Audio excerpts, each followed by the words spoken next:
You ask Tiger to solve. This deals with linear equations with one unknown.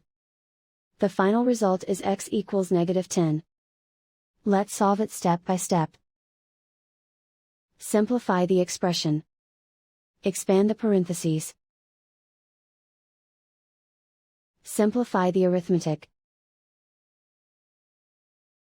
Group like terms.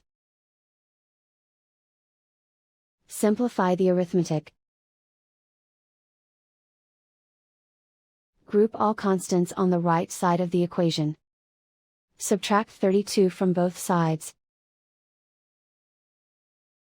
Simplify the arithmetic.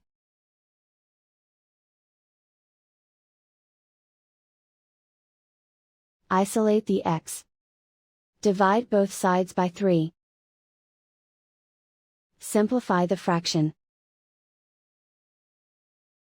Find the greatest common factor of the numerator and denominator.